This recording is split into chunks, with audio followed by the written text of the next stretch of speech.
কি বল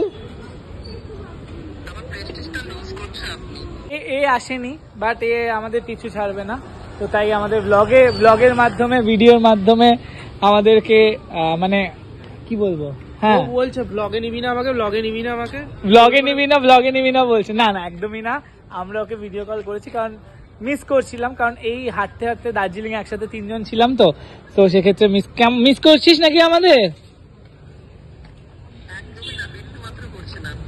এরকম বন্ধুও লাইফে হয় যাকে আমরা মিস করছি। দার্জিলিং এ নিয়ে কথা মনে পড়ে গেছে, এ কিন্তু মিস করছে না, ঠিক আছে? দেখে নাও তোমরা, ঠিক আছে? ওয়ান অ্যান্ড অনলি তুষার।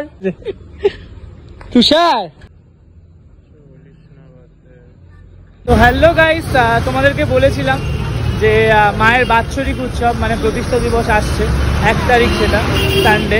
তো আজকে চলে এসেছি বড় বাজারে বেশ কিছু কেনাকাটা করার আছে বাৎসরিক উৎসবের আগে, তো তার জন্য চলেছি। অনেকটা বেলা হয়ে গেছে, জানি না আলটিমেট কি পাবো।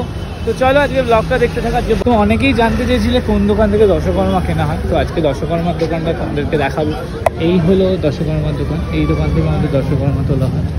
তো প্রথমেই বলে রাখি, এটা কিন্তু পাইকারি দোকান, একটা দুটো দেয় না, বাট যেহেতু আমার খুব মানে চেনাশোনা, তোর জন্য আমাকে একটা মুকুর দিয়েছে, বাট এখানে কিন্তু দেয় না। এই হলো, এগুলো নিলাম। নিশ্চয়ই ভাবছো বিয়ের সরঞ্জাম কেন, বাট আমার বিয়ে নয়, আমার এক দিদির বিয়ে, তো তার জন্য এইগুলো তুলে নিলাম। কার বিয়ে এখন বলবো না, পরে বলবো ডিটেল। আগে পুজোর বাজারও হলো, ব্যাগ ভর্তিও কিন্তু প্রচুর জিনিসপত্র আছে দশকর্মা। চলো, শীতকাল আসলেই যেই জিনিসটা না নিলেই নয়, আমার সব সময়ের জন্য প্রিয়, মানে সেটা শুধু শীতকাল গরমকাল সব সময়ের জন্য, এবং আমি দেখলাম তাই এটা তো নিতেই হবে। বাট যা দাম বাবারে। তো ফাইনালি কেনাকাটা ডান, এবার বাড়ি যাবো, বাড়ি গিয়ে একজনের সাথে দেখা করতে যাবো।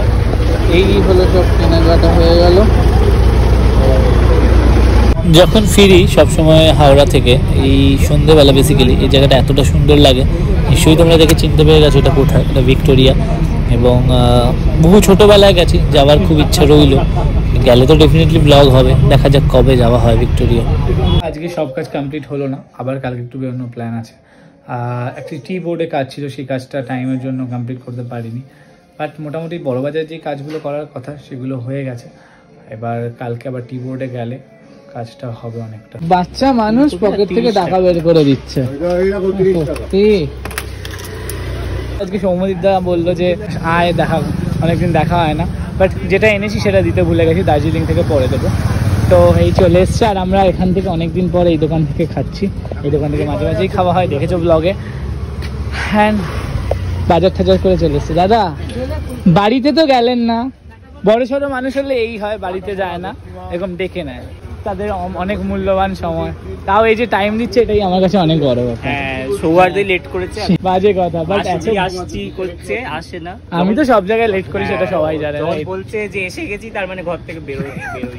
এটা কিন্তু ঠিক, সত্যি কথা, এটা ঠিক। আমি ভিতর দিয়ে দৌড়াতে আসলাম। বাজার হাট হলো সব, বুঝলাম। বাহ, খুব সুন্দর দিদি।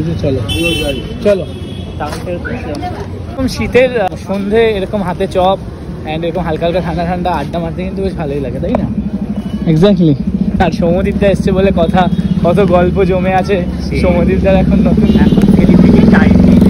এক্স্যাক্টলি, সেলিব্রিটির এখন টাইম হয় না, এইটুকু এসছে, তাই অনেক বড় ব্যাপার। সবসময় ফোন বিজি, ফালতু কথা বলো না, আমার ফোন বিজি থাকে না, তুমি পাত্তা দাও না আজকাল। তো অনেক গল্প ডান। তো এবার বিদায় হবে, আর আমি বাবরচিতে ঢুকছি ডিনার নেওয়ার জন্য, রাত্রের কিছু। দাদা তুমি কি যাবে? হ্যাঁ। খাবে কিছু? না আমি খাবো না, তুই অর্ডার